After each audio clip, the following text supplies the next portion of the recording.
Hey everybody, welcome to episode number 20 of Kirመስ's Social Podcast. We made it all the way to the big 2-0.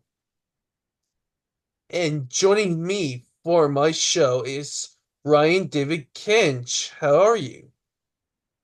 I'm good. How are you? Nice to meet you. I'm doing very well. Now, for any of the guys who don't know, Brian is a line producer for Mad Hot Ballroom.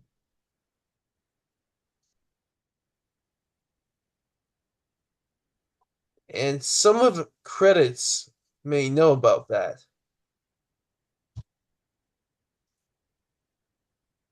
He was the director for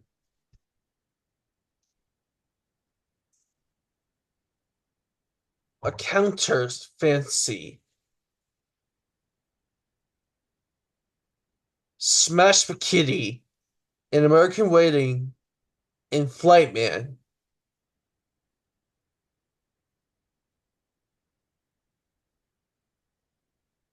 Yes.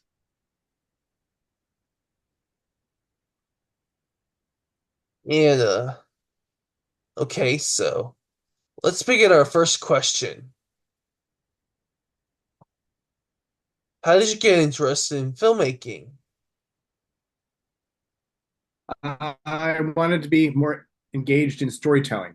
I came out of college, moved to New York City, and I found storytelling to be the path I wanted to follow. So I started as a writer director, then a producer in the 90s. I had a development company with some of the folks that I met through NYU as a postgraduate studies and film major. And then I started making short films in the 90s and then feature documentaries, fiction feature films later, and line producing later. And I found that was the best way to stay engaged with the storytelling process as a filmmaker. Your first producing gig was The Frail. Yes, that's correct. And what was it like working on that short film? It was good. Those were all my early films. I was making films with filmmakers that I was coming up the ranks with. So we were all learning as we were doing, and it was a very grassroots sort of process of working on each other's movies for with each other. It was wonderful. All right.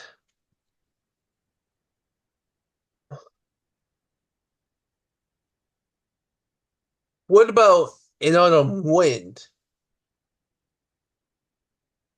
Yes, that was a short film I was a production manager on with Yara Lee, and I met Yara through my NYU film connections and my network at the time. She was a documentary writer director, and that was a wonderful project. We interviewed Allen Ginsberg and got to have him work with him at his studio, speaking some of his poetry on camera, and we used that for voiceovers. It was a movie that was partially about haiku and the art of poetry and the art of haiku calligraphy. It was a lot of fun. We enjoyed that. It was a great movie, great little movie. It went to Sundance as well. Okay. That was the first film I had that was at Sundance. You got to direct your first feature film as a director, which is A Counterfancy. That was actually a short film. It was a film that I made in the 90s also with that same group of friends, but it was a short film. And it did very well at festivals, and we sold it in a few areas around the world. And I was very proud of that film. It's very enjoyable to make that. We shot that in my mother's hometown. Okay.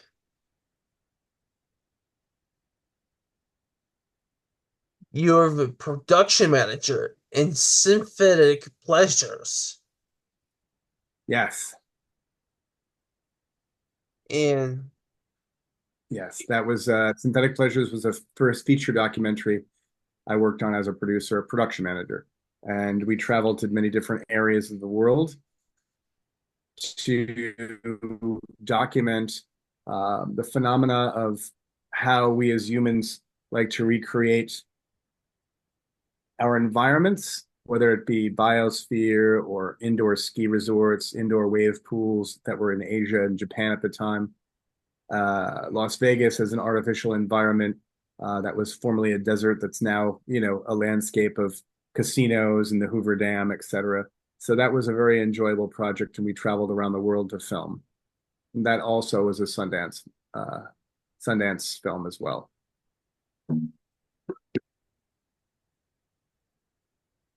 Let's see.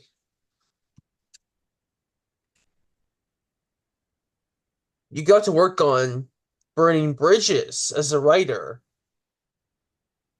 Yes, I did, and that was actually, as luck turns out, that was a film that Pedro Pascal starred in. It was Pedro Pascal's first movie.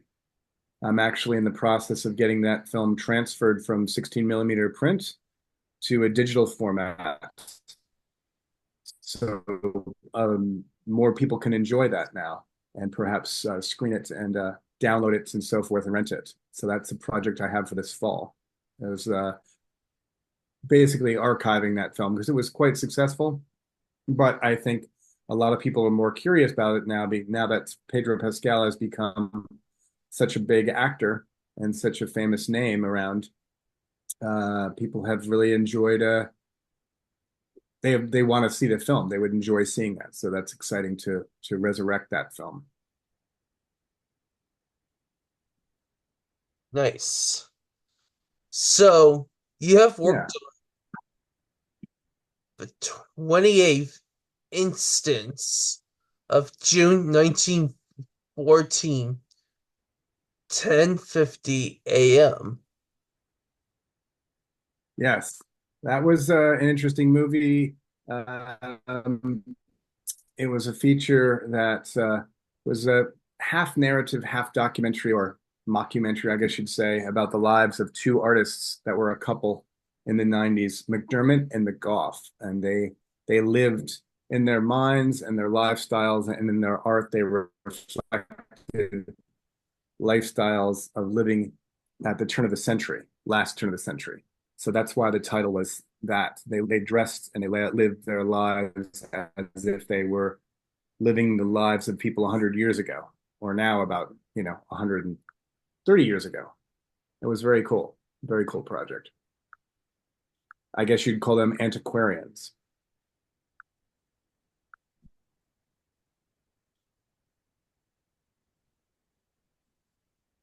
Nice. Okay. So what was it like working on The Quality of Mercy? That was with a short film. I liked working with that director very much. And it was my first opportunity to work with Mary Louise Parker and John Avner. And later on, I cast John Avner in a film called Smash the Kitty that I directed. And he has an amazing voice. He's very well known for his voiceover work. And of course, Mary Louise Parker was an amazing talent. Really enjoyed making that film, actually. That was shot, that interestingly enough, timing wise, that film was shot on the days leading up to 9/11. So that was the last movie I made before 9/11 happened here in New York City. You know, sometimes on September 11th, 2001, the World Trade Center was destroyed by two airplanes. Yes, I know. So I was here in New York when that happened. It was a horrible day. But in a way, there was only one positive thing that came out of it is that New Yorkers, for those weeks that followed, came together. And it was almost like we were all reminded that we were neighbors together because we survived something together.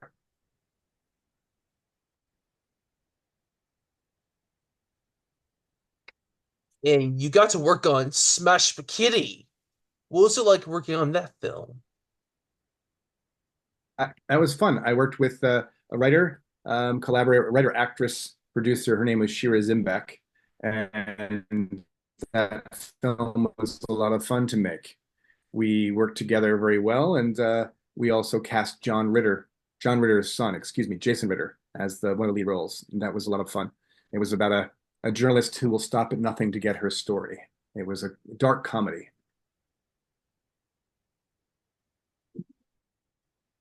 Yes.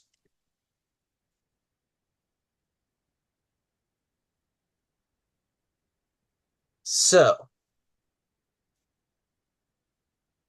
you are a producer for An American Wedding. Yes. What was it like? Yes, American Wedding was, yeah, American Wedding was, my friend was working with Barbara Lindorm, and she had a concept about showing how couples enhanced each other and complemented each other. So we tracked a wedding that was happening down in the Chesapeake Bay area at a little resort, and we just was tracking their processes, newlyweds, how they got along, how marriage changed their lives. It was a nice little reality program. It was fun to work on. I was the director on that and a producer on that. Okay, so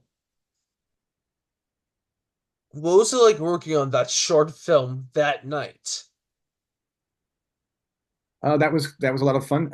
I knew the one of the producers, Ford Harris, and we it was the first short film I had made in years. It was nice to get back to every so often. It's nice to make a short film to enjoy working in a different format like that. Something that's more immediately satisfying that you get to make in a short amount of time with subject matter and sometimes actors you wouldn't normally get a chance to work with. And that film was interesting because we shot it in and around where I lived in Park Slope. It was a very Park Slope oriented movie, which was fun because I lived there at the time and some of the actors lived there at the time. And yeah, I enjoyed that movie very much. Yes. And you got to work on the Nickelodeon documentary called Mad Hot Ballroom. Yes, I did. That was a very successful film. It was the most successful documentary I'd worked on at that point, and we sold that film at Slam Dance that year in 2005, which was a lot of fun to be a part of that process, to have it recognized by the industry as a as an inspirational film tracking these lives of students learning how to ballroom dance in the school in their school program in the New York public school system, and something a lot of people around the world have never seen before. So the film was embraced very widely. It brought a smile and tears to people, when they saw it. It was a very, warm and sensitive, empathetic view of New York students um, growing emotionally and during their younger years as ballroom dancers in this school program, which was very cool. Yes. This I documentary. wanted to add one thing that that movie that night, by the way, that movie that night starred Emily Deschanel, who a lot of people know for the TV series Bones. We were fortunate enough to cast her in that movie. She was excellent to work with on that movie. Okay. Well, this documentary was composed by Joseph Baker. Which is that? I'm sorry, which film? Mad Hot Ballroom. It was directed by Marilyn Agrello and written and produced by Amy Sewell, who were good friends of mine at the time. The music was composed by Joseph Baker, Oh, okay. Okay. Thank you. That's good. That's a good reminder. Yes. and he was the music arranger for Diddy Doodle Works. Oh, I'm not, oh, I'm okay. I've not seen that. Yeah, I was just reading about that this morning, that program. Yeah. That's very cool. Yeah, the music was amazing. The music was it was a music-driven documentary, obviously with dance. The music was featured predominantly throughout the film. It was really wonderful. Yes. My friend Tom Naziola was a musician for Baby Einstein and the Doodleworks. Cool. Very nice. All I'll have to right. check that out.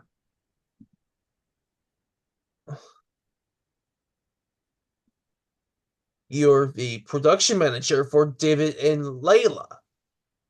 So, Yes, that film was very cool.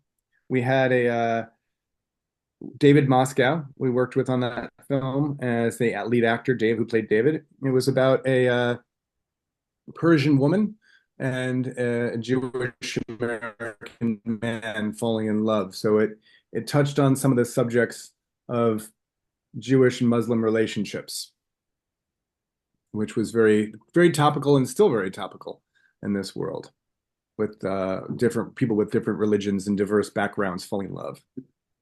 We shot that movie in Bay Ridge in Brooklyn and also Manhattan. It was fun. so you did special thanks to Transamerica. Yes, I was involved in introducing that writer director um, to my friends at Belladonna Films, and Belladonna produced that film, Renee and Anne, and oh, excuse me, Renee and Linda. Linda Moran and Renee Bastian produced that movie, and I knew the director through a directing workshop that I was one of the founding members on, and that's how that special thanks came to be. It was a nice opportunity to put two filmmakers together, Belladonna Films and the director of that movie. And yeah, that's how that came about. Okay. The director's name was Duncan Tucker. Yeah.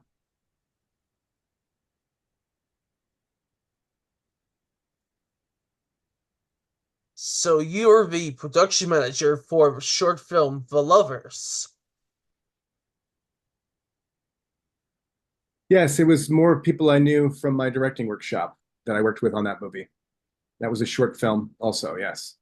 And I knew the director, the writer-director, Mira Velasquez. I knew her from my directing workshop, also around that same time in the 2000s, early 2000s. And we shot the film in the Westchester area, and also Nyack area, north of New York City. And you got to work on Independent Lens. Oh yes, about that was a feature film documentary about the life and music of Billy Strayhorn. A really good friend of mine directed it, Robert Levy, who I admire very much as a filmmaker. He had previously made a film about Duke Ellington, and Duke Ellington's musical partner was Billy Strayhorn. Billy was somebody who grew up poor in Pittsburgh area and became famous for his piano and composing work for Duke Ellington. That was a very rewarding process. Yes. Well, I was a composer and I got the Korg X3 for Christmas of 2023. Okay, nice, very And nice. you got to work on four 2008 films. The Slideshow Yes, these were Picasso. yeah, Sideshow Picasso and Moscow Cat Theater. We can talk about those both together. These were short films that I worked on with the director Marilyn Agrello, and who was also the director of Mad Hot Ballroom. She directed both the Moscow Cat Theater and the Sideshow Picasso. And these films were produced for a company called Cinelan, which was a project a distribution company that was focused on making short films under a certain amount of money, very small budgets, and films that were coming in under 5 minutes.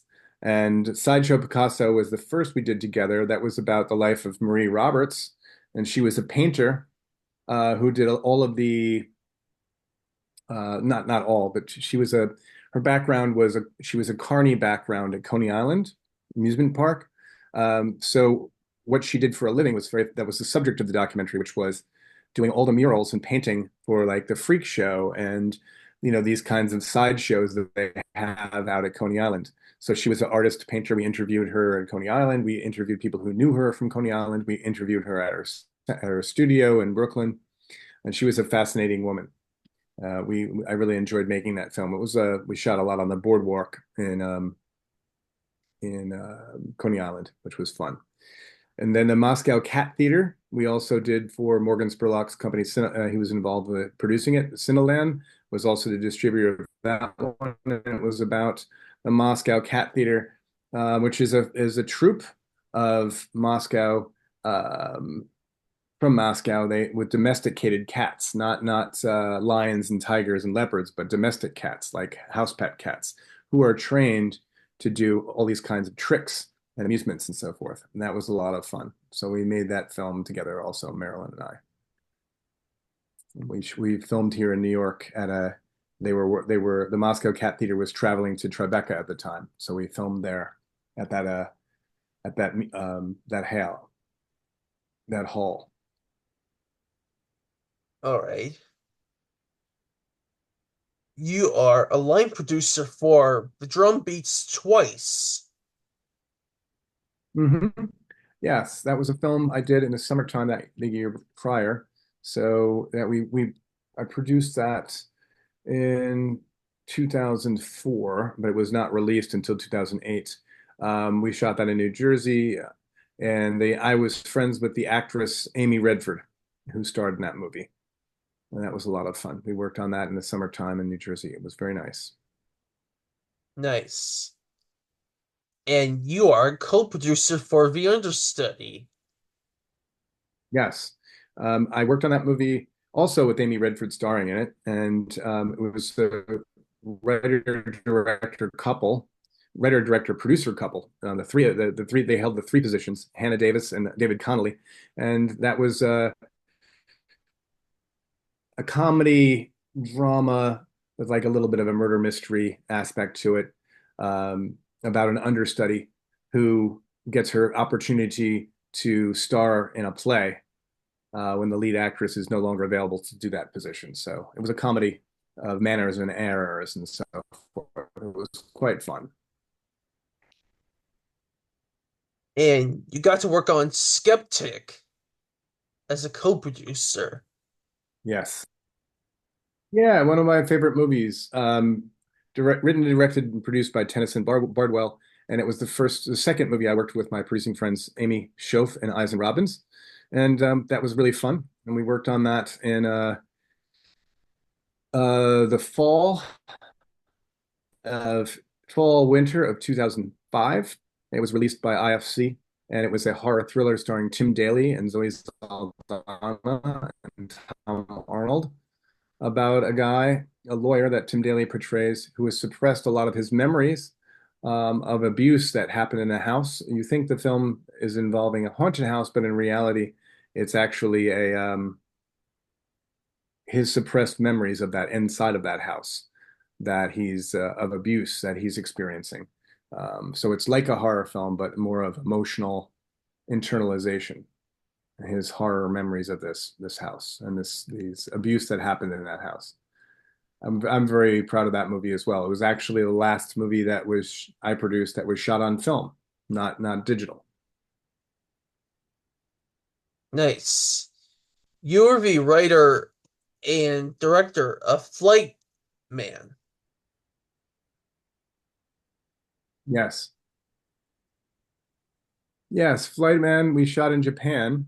I was a writer, director, producer on that, and the subject of that movie was this gentleman Sunsuke, who was he enjoyed flying domestic commercially. Not he was not a pilot, but he was somebody who had flown over 1 million miles on commercial airlines, so he knew all about airports and different types of planes and different type of airport runways and airline history. His kitchen in Tokyo was composed of Pan Am flight attendant service push carts. So his whole kitchen looked like a galley kitchen service food area on an airline. He was very cool. It's a very cool project. That was also the last of the films we did for Cineland that Marilyn was a producer on. This time I directed, and we had a lot of fun doing that movie as well. We traveled to my producer Nan Sandel and I traveled to Tokyo to film that. Nice.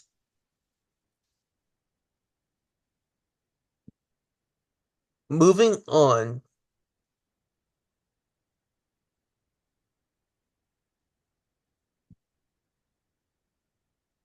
you got to be a picture card coordinator for Disappearing Days. Yes, that was actually a film directed by James Franco. So I knew one of the producers. I'm sorry, it starred James Franco, and I knew one of the producers, and he asked me to do that work, which was very cool. Yes, we shot that in upstate New York, and we did that film in let's see, it was just about 4 days. It was 4 or 5 shoot days around the Poughkeepsie area. And I had a car that was in that film, the 1970 Torino they used as a picture car. So I got a credit as picture car coordinator. It was kind of a fun little project I did as a favor to the producer. Okay. You did a special thanks to Failing Better Now. Yes, I was just a consultant on that movie. It was very simple. I knew one of the producers, Nicole Paluzzo, and she asked me to come down to where they were filming the film near Asheville and consult for a little while. So it was really not a producerial role as much as a consultancy role. Oh, I'm sorry. That's the wrong movie. I actually knew the director of this film, Karen. I'm sorry. I had my movies confused. Yeah, this was a comedy shot in New York. I was a consultant on it, and they gave me a special thanks credit. Um, Romantic comedy, actually, a New York story. Nice. So, what about El Espejo? Yes, that's actually it's a funny story for that credit. It's the same. It's actually the same filmmaker that I worked with, same filmmaker I worked with on Close Your Eyes, which is my friend Sonia Malfa, and we worked on that together. And that was the she's a Spanish American filmmaker. I worked with. I've worked with also on Close Your Eyes, which Close Your Eyes was a successful film. Another short film I worked with her on that went to the Tribeca Film Festival. And you'll see that credit right after that. This was about the same time we were working together on both of those movies. Nice. And you are the producer's consultant in Don't Fade Away. Yes, that was the one my friend Nicole produced that I got confused earlier with Don't Fade Away. I got confused with Failing Better Now. But Don't Fade Away was shot in Asheville, North Carolina, and I was friends with Nicole Paluzzo on that, and she asked me to come on and help out on that. So I did, and it was a very rewarding experience. Really good cast in it. Misha Barton, Beau Bridges, and Ryan Quanten, and it was a yeah, it was a nice film. Very nice film.